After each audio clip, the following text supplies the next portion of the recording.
예, 계속 이어가겠습니다.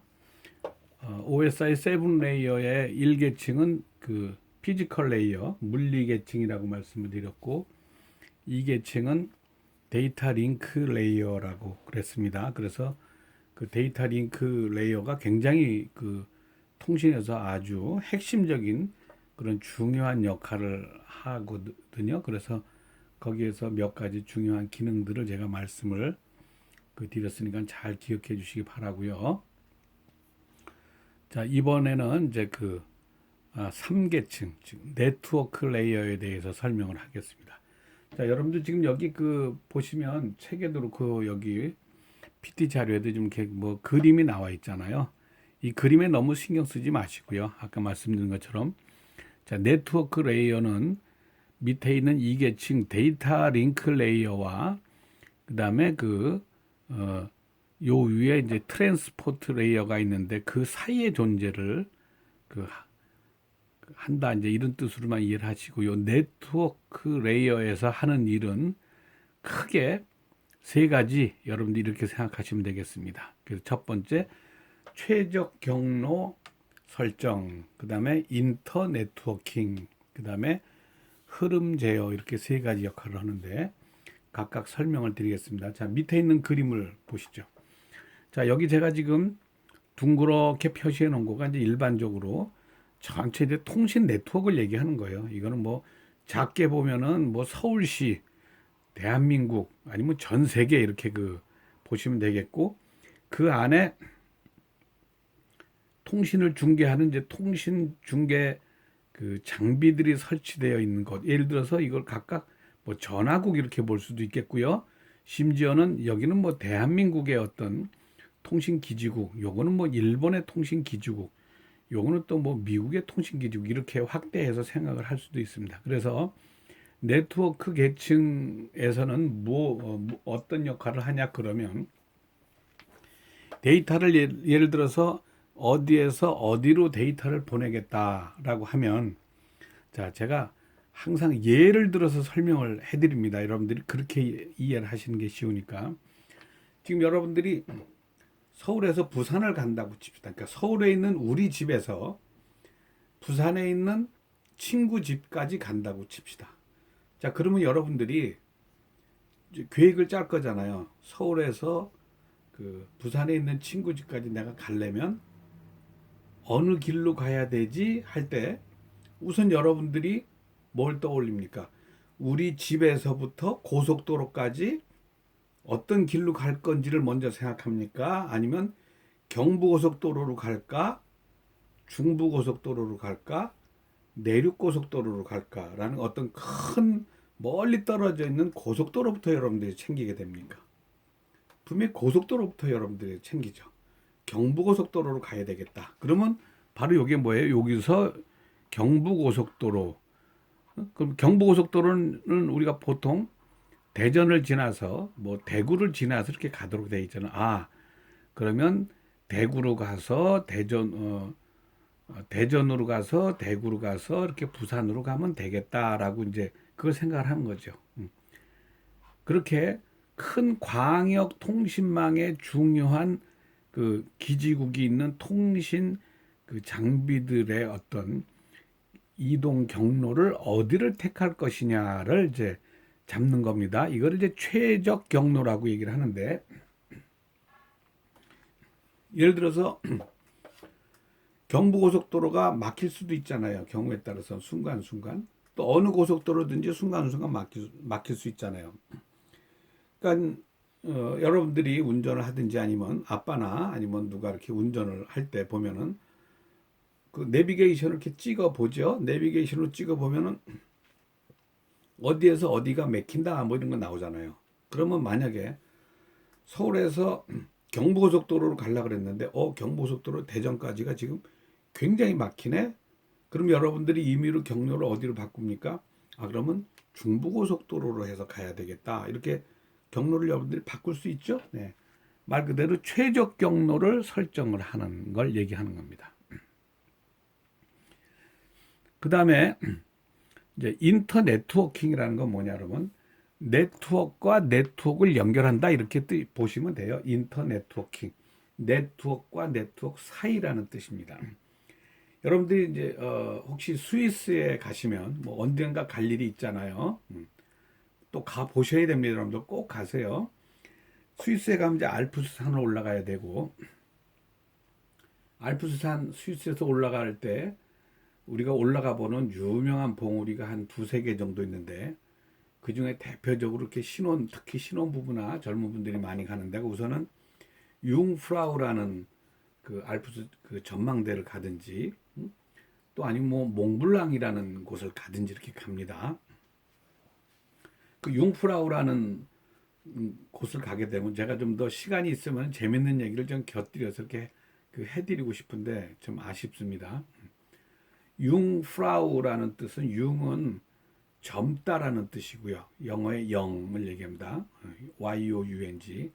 프라우는 그 독일어로 처녀라는 뜻입니다. 젊은 처녀. 그러니까 굉장히 그 아주 젊고 그 굉장히 다이나믹하고 또 아름답고 이제 이런 융프라우라는 봉우리가 있는데 그 봉우리가 그렇게 생겼습니다. 그래서 거기 융프라우라 그러는데 거기를 가려면 반드시 우리는 어디로 가야 되냐면 인터라켄이라는 도시를 가서 기차를 타야지만 거기로 올라갈 수 있어요. 여러분들 가보시면 알겠지만 인터라켄이라는 도시가 있어요. 여러분들 검색해 보시면 나옵니다. 근데 그 인터라켄은 도시 이름인데 인터와 라켄이 합해진 겁니다. 여기에 얘기하는 좀 인터입니다. 인터 그다음에 라켄. 라켄은 영어로 레이크. 레이크가 뭐죠? 호수 아닙니까? 호수. 예. 인터라켄이라는 그 도시는 호수와 호수 사이에 있는 조그만 도시입니다. 조그만 마을이라고 보시면 돼요. 그래서 인터라켄이라고 합니다. 그런 것처럼 인터 네트워킹 그러면 네트워크와 네트워크를 서로 연결을 해주는 나라는 그런 개념입니다. 아셨죠? 그 다음에 흐름 제어라는 건 라우팅. 아까 또 제가 그 내비게이션에서 교통 흐름에 따라서 중간중간에 그 카카오 내비나 아니면 이런 내비들이 뭐 경로를 뭐 다시 이렇게 뭐 자기네들이 바꿔서 가고 이렇게 하잖아요. 이제 그런 것들을 이제 흐름 제어라고 얘기합니다. 이렇게 보내는 쪽과 받는 쪽에 그 중간에 있는 어마어마하게 큰 광대역 통신망의 중요한 그 구간을 어디를 택해서 갈 거냐를 갖다가 먼저 연결해 주는 그 역할을 해 주는 곳이 네트워크 계층이다. 여러분들 이렇게 이해를 하시면 되겠습니다. 그 다음에 트랜스포트 레이어는 지금 방금 말씀드린 거의 연장선에서, 자, 앞에 그림에서는요, 잘 보세요. 네트워크 레이어의 그림에서는 지금 요 고속도로 구간에 대한 것만 지금 이렇게 빨간 줄로 연결이 됐고, 여기는 점선으로 표시했었죠. 예. 그런데 지금 여기서는 어떻게 됐습니까? 이제 내가 보내는 곳과 처음으로 고속도로 진입하는 곳, 우리 집에서 고속도로 진입하는 곳, 내가 경부고속도로 간다 그러면 우리 집에서 그럼 경부고속도로까지는 어떤 경로로 갈 거지? 그 다음에 또 부산에 도착해서는 부산 고속도로 끝나는 곳에서 친구 집까지는 어느 길로 가야 될 건지 이게 다 연결이 돼야죠. 그래야지 전체적으로 지금 연결이 되는 거 아닙니까? 예, 그랬을 때 트랜스포트 레이어에서는 바로 이제 그 네트워크 레이어에서 그 연결을 시키지 않았던 최종 보내는 곳과 받는 곳까지의 연결을 여기 맺어주는데 그런 역할을 하는 거예요. 그래서 여기 지금 보시면 종단간까지의 연결 책임이 있다 이렇게 얘기를 했죠. 예. 그다음에 다중화와 집중화를 시켜준다 그랬어요. 여러분은 지난주에 다중화 집중화 말씀드렸잖아요. 멀티플렉싱. 예? 그다음에 컨센트레이팅 말씀드렸잖아요. 그때 그게 뭐라 그랬어요? 여기가 부산에 있는 어떤 통신국이고 이 부산 시내 수많은 은행 지점의 단말기들이 지금 설치가 되어 있는데 여기서 여기까지는 통신회선들이 다 하나하나지만 이 고속도로 구간에서는 통신회선 하나를 타고 오는 것 같이 이렇게 역할을 해준다 그랬었죠. 그래서 여기에서는 다중화, 집중화 역할을 여기서 해주는구나. 자, 그러니까 여러분들이 지금까지 이 시간을 통해서 배운 통신 이론에 많은 기술들을 하나하나 배울 때는 도대체 이 기술들을 왜 배우는 거지? 이게 어떻게 사용이 되는 건지에 대해서 이제 여러분들이 감이 없었잖아요. 그런데 이제는 감이 잡히죠. 다중화 집중화는 어떤 때 활용이 되는 것이구나. 그 다음에 네트워크의 논리적 주소를 설정한다. 자, 이제 최종적으로 보내는 쪽과 받는 쪽이 완전히 지금 연결이 됐습니다. 그러죠? 그러니까 지금 보내는 경로, 어떤 경로를 통해서 간다라는 주소값이 확정됐다, 확정시킨다라는 게 트랜스포트 레이어에서 해주는 그런 역할이 되겠습니다. 그 다음에 이제 세션 계층이 되겠습니다. 세션 계층. 자, 세션 계층은 세션이라는 단어는 이제 SESSION으로 지금 되어 있는데 또 일부 이제 다른 책이나 이런 데서는 또 혹시 그 맨 앞에 S가 C로 써 있는 경우도 있습니다. CESSION, 세션이라고 얘기를 하는데 이건 이제 여러분들이 실무를 나가 보시면은요, 실무 현장에 나가서 이렇게 일을 하다 보면은 여러분들이 지금 집에서 사용하는 PC도 지금 여러분들이 지금 인터넷으로 이 강의를 지금 듣고 있잖아요. 그런데 갑자기 통신에 어떤 문제가 생겨서 통신이 끊어졌어요. TV도 여러분들이 보다가 어떤 때 갑자기 이렇게 TV도 잠깐 이렇게 끊어질 때가 있죠. 예. 그랬을 때, 그냥 끊어졌네? 통신이 안 되네라고 이제 여러분들은 얘기를 하죠. 그런데 이제 통신을 배운 전문가들은 이제 뭐라고 더 얘기를 할 수 있냐면, 세션이 끊어졌네? 이렇게 얘기를 하시면 돼요. 세션이 연결됐네? 이렇게 얘기를 합니다. 무슨 얘기인지 아셨죠? 보내는 쪽과 받는 쪽이 그 트랜스포트 레이어에서 논리적인 주소까지 다 세팅을 했잖아요. 경로가 지금 완전히 다 연결이 됐어요. 그러죠? 그럼 경로만 연결됐다 그래서 갈 수 있는 건 아니잖아요.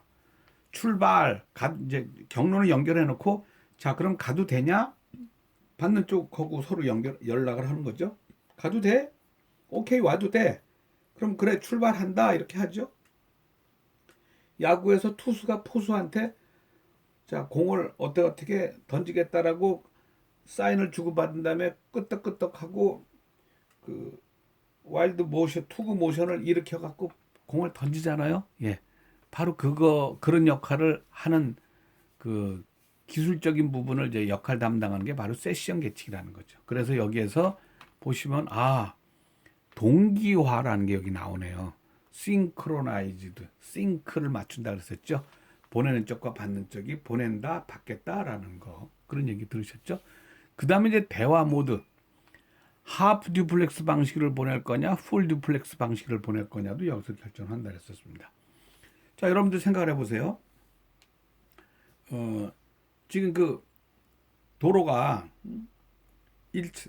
도로 차다니는 차선이 지금 하나밖에 없어요. 근데 일방 통행로는 아닙니다. 일방 통행로는 무조건 한쪽으로만 가는데 일방 통행로는 아닌데 차선이 지금 하나밖에 없어. 아니면 차선은 여러 개인데 양쪽에 다 다른 차들이 주차를 해놔서 차가 교차를 할 수 없어서 지금 차가 한 대밖에 지나갈 수 없어요. 근데 지금 반대쪽에서도 이쪽으로 지금 올라 그럽니다. 나는 저쪽으로 지금 갈라 그럽니다. 그럴 때 지금 어떻게 해야 돼요? 서로 내가 먼저 가든지 아니면 저쪽이 올 때까지 기다려서 저쪽이 지나가면 내가 가든지 해야 될 거 아닙니까?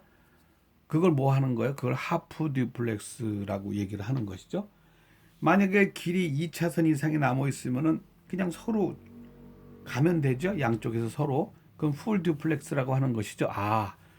그런 역할들을 세션 계층에서 해주는구나. 이미 우리 다 배웠어요, 여러분들. 자, 그 다음에 서비스 데이터 단위를 결정해 준다라는 건 조금 이제 말이 어려웠고 여기 그림도 어려운데 이 그림 여기서 보실 필요 없다 그랬어요. 제가 지난 시간에 OSI 7 레이어 처음에 서비스 데이터 단위가 SDU라 했었잖아요. 보내고자 하는 데이터에 실제 보내고자 하는 서비스 단위. 그게 요 세션 계층에서 이제 그 단위를 결정을 해주는 것이다. 조금 어려운 얘기지만 그냥 그 정도로만 이해를 해주셔도 되겠습니다. 그 다음에 이제 표현 계층입니다. 표현 계층은 이제 6레이어입니다. 6레이어. 표현 계층에서는 무슨 역할들을 하냐 그러면 메시지 변환, 암호화 및 복호화, 압축 및 압축 해제 이런 역할들을 합니다. 이거는 이제 우리가 조금 용어를 이해할 수 있는 것들이에요. 그러죠? 메시지 변환이라 그러면 어떤 게 있을까요? 예를 들어서 코드 변환 시켜주는 거. 보내는 단말기와 받는 단말기가 서로 사용하는 코드가 달라요. 하나는 아스키 코드를 쓰고 하나는 FCD 코드를 써요. 그래도 통신은 가능하다 그랬죠.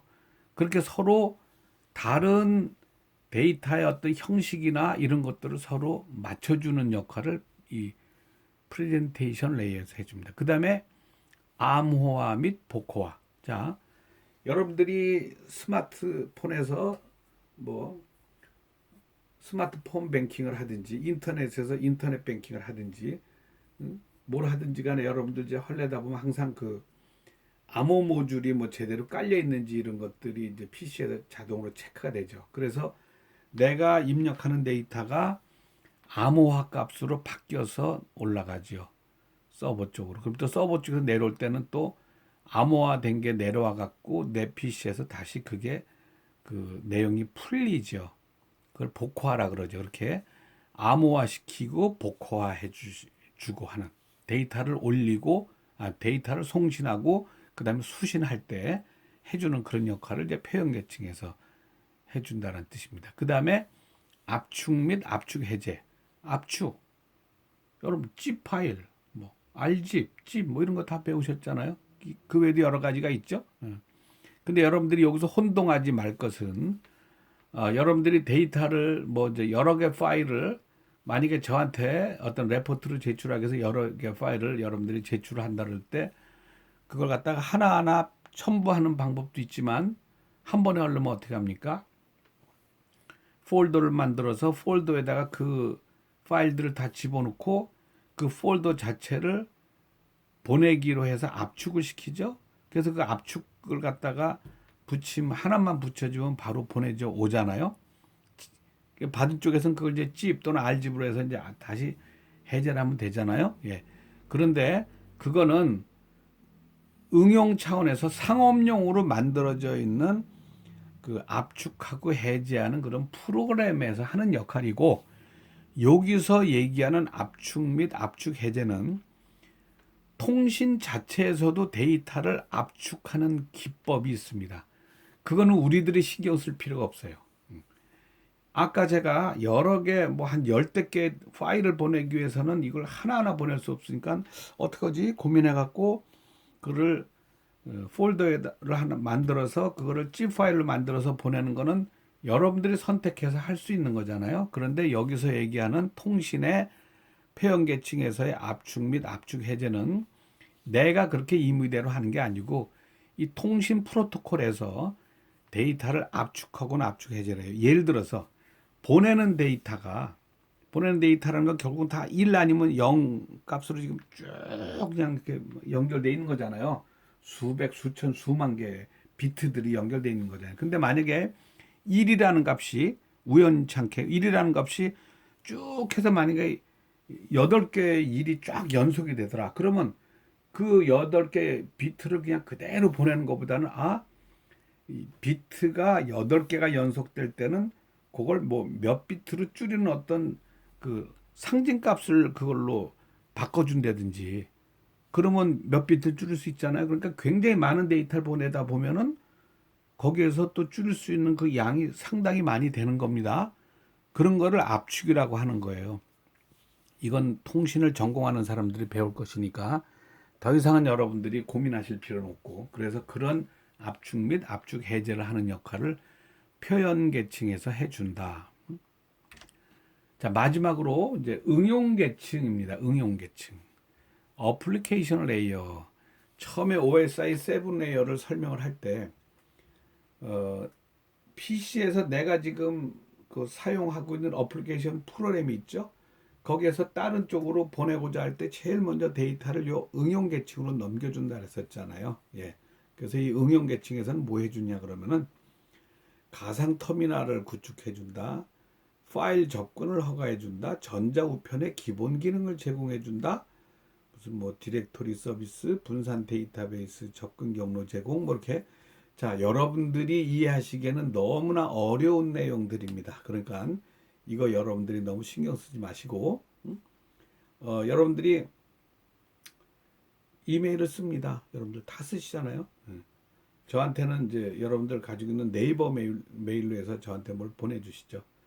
그럼 여러분들이 저한테 어떤 메일을 보내기 위해서 제 그 이메일 이제 주소를 거기다 집어넣고 뭐 제목을 쓰고 그 다음에 내용을 쓰고 그 다음에 뭐 첨부를 하고 뭐 이런 식으로 갖고 여러분들이 나한테 메일을 보내주죠. 그러면 그렇게만 썼는데 그게 어떻게 저한테 정상적으로 딱 들어옵니까?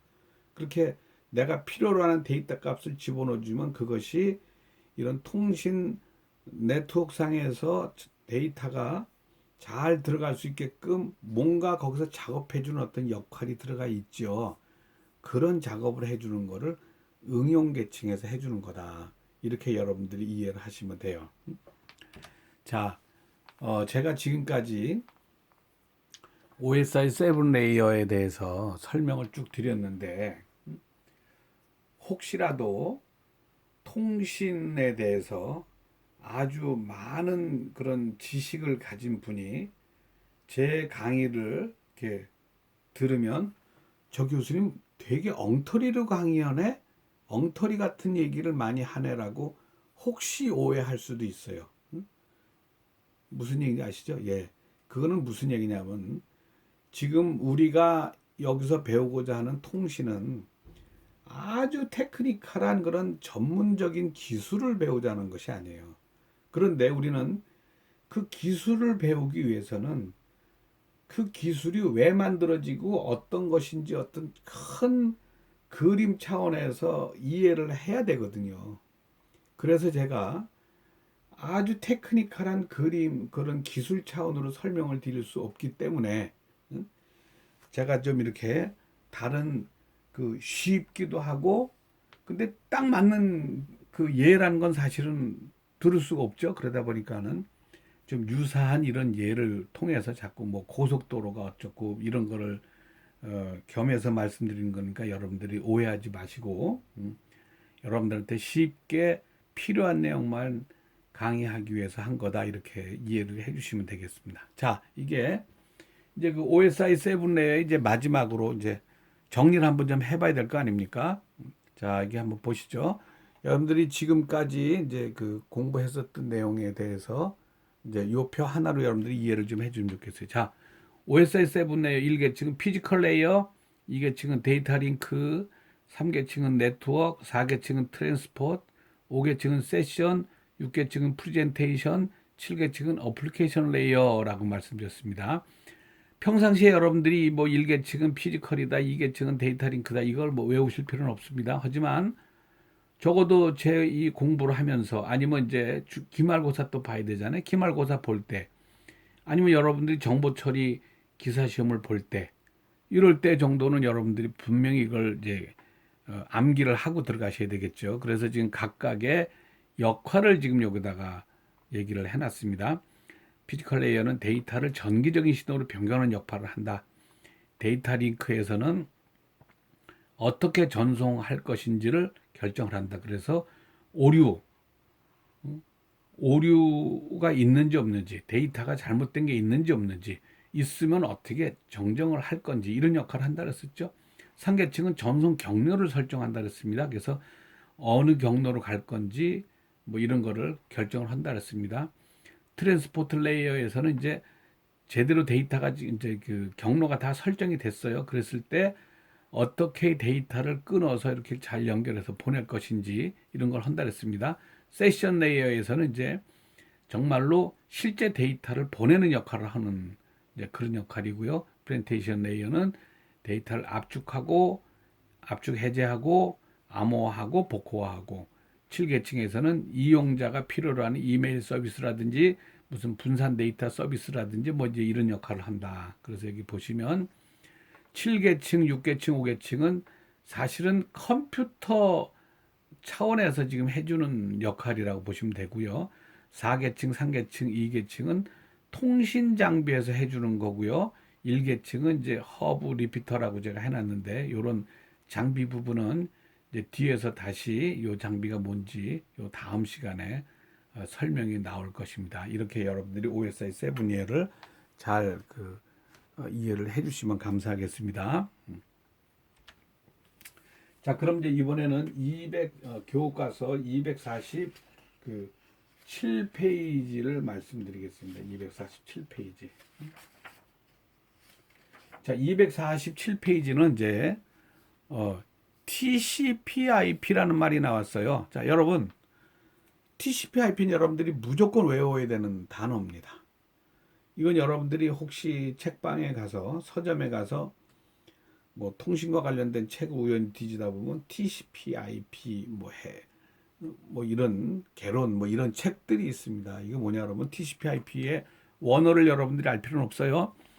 Transmission Control Protocol and Internet Protocol의 약자인데, 이거는요 한마디로 얘기해서 우리가 지금 사용하는 인터넷, 지금 여러분들 인터넷으로 지금 접속해서 이 강의 듣고 있잖아요. 이 인터넷에서 사용되고 있는 무슨 프로토콜이 있겠죠? 그 프로토콜이 상용화된 프로토콜 이름이 뭐냐? 지금 여러분들이 TCP/IP 프로토콜을 지금 이용을 하는 겁니다. 그럼 이 TCP/IP 프로토콜은 뭐의 표준을 뒀을까요? OSI 7 레이어와 유사하게 그걸 기준으로 만들었겠죠. 그런데 이 TCP/IP는 OSI 7 계층에 대한 그 표준 설계서를 ISO가 만들기 전에 이미 만들어졌어요. 그렇기 때문에 엄밀히 말씀드리면 OSI 7 레이어라는 그 표준 설계서는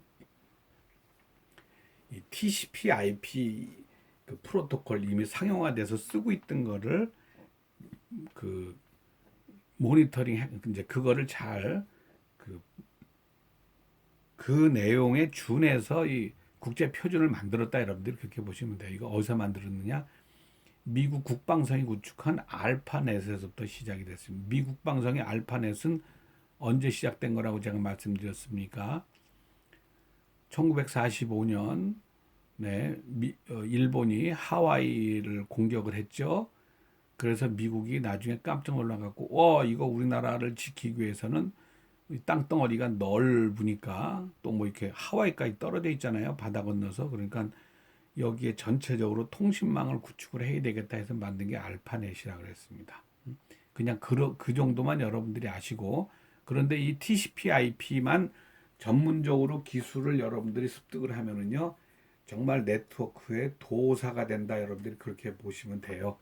그래서 혹시 여러분들이 나 정말 통신에 관심이 있는데 그러면은 이 TCP/IP 책만 가지고 여러분들이 공부를 하시면 그러니까 여러분들이 요 제 과목 이후에 배워야 되는 내용, 그러면 TCP/IP에 대해서 여러분들이 구체적으로 배우면 된다라고 그렇게 이해를 하셔도 되겠습니다.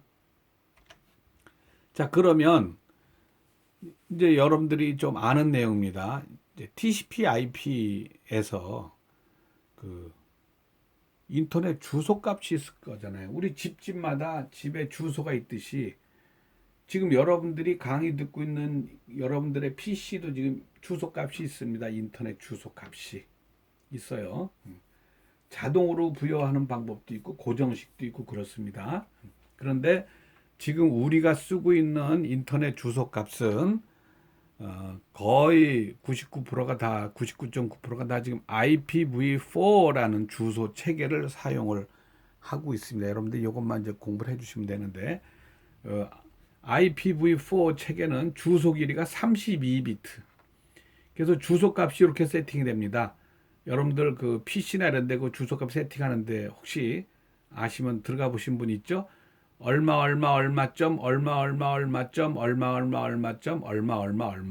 세팅을 하게 되어 있습니다. 그래서 여기에 값은 맥시멈 값이 255까지만 표시가 되도록 되어 있습니다. 그래서 이 값을 32비트이기 때문에 약 한 43억 개 정도를 표현할 수 있거든요. 자, 그래서 이 TCP/IP를 처음에 만들었을 때 그 주소 값을 IPv4로 갈 때는요. 아유, 컴퓨터가 뭐 43억 개가 될 수가 있을까? 라고 생각해서 사실은 만든 것이죠. 이 주소 값이 더 만약에 32 다음에 늘릴 수 있는 건 64비트거든요. 그러면은 통신량의 이 주소 값의 앞에 그 머리 부분이 너무 큰 거죠. 그러니까 아이, 설마 43억 개까지 가까 해갖고 32비트로 만들었는데 지금은 전 세계에 있는 PC 이런 것들이 43억 개가 넘죠. 그러죠. 그러다 보니까 안 되겠네 해갖고 이거 가지고서는 더 안 되겠다 해서 주소 값을 늘리는 작업을 해서 만들어진 표준이 IPv6. 여러분들 그냥 그렇게 쉽게 이해를 하세요. 그래서 여기서는요, 주소 개수가 요 IPv4에서는 2의 32승입니다. 2의 32승이 약 43억이라고 보면 되는데 2의 128승입니다. IPv6는 2의 128승 그러면 이거 우리가 지금 숫자로 이렇게 표현을 할 수가 없어요.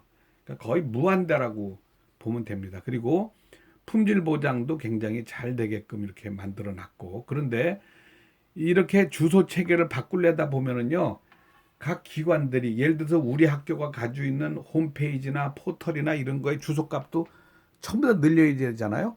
그 늘리는 데 들어가는 프로그램을 결국은 다 바꿔야 되는 거잖아요. 이게 만만치 않습니다. 그래서 그 쉽게 늘리지를 못하는데 계속 국제적으로도 이거를 몇 년 동안 그 기간을 두고 늘려나가라 그러고 있고, 정부에서도 우리 교육부에서 각 대학에다가 이거 돈을 줄 테니까 좀 이걸 빨리 늘려서 사용을 해달라고 얘기를 하고 있는데 우리 대학은 아직까지 이거를 늘릴 계획은 아직 가지고 있지 않습니다.